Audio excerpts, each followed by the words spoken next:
সরকার কেবল কাজ শুরু করেছেন, বুঝছেন, দেশের অবস্থা জানছেন, আমরাও সবই তো এখন নিউ। এবং আমরা বলেছি যে দেশের প্রধানমন্ত্রী, লিডার অব দি অপোজিশন এবং আরো সব নিউ পার্লামেন্টারিয়ান, নিউ গভর্নমেন্ট সবাই এখন জাতি ওয়েট করছে একটা ভালো কিছু দেখার জন্য। আমরা we all R waiting for that day. আমরা সবার কাছে শুভকামনা করি। আমরা বিরোধী দল এবং সরকারি দল সকলেই গণতন্ত্রের উদাহরণটা দিয়ে থাকেন একটা সাইকেলের দুই চাকার মতো। একটা চাকা যেমন সাইকেল হয় না, চলতে পারে না, চলতে গেলে দুইটা চাকাই লাগে এবং সেটাকেই সাইকেল বলে।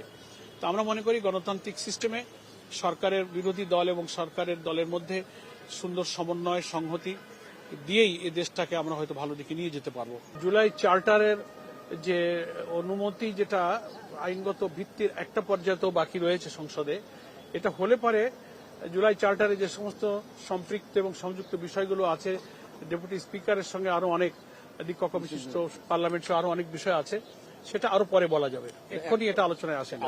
বাংলাদেশ চীন মৈত্রী সম্মেলন কেন্দ্রে আমাদের এই আয়োজন করা হয়েছে 28 তারিখে বিকাল 5টায়।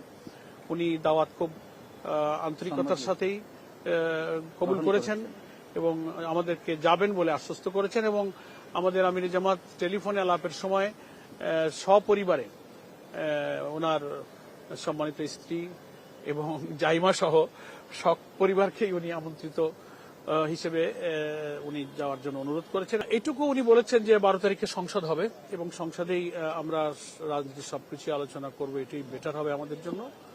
আর শপথ না নেওয়ার যে বিষয়টা সংবিধান সংস্কার পরিষদের, যেটা হয়তো আপনারা বলতে চাচ্ছেন, এই বিষয়ে কোনো আলোচনা হয়নি।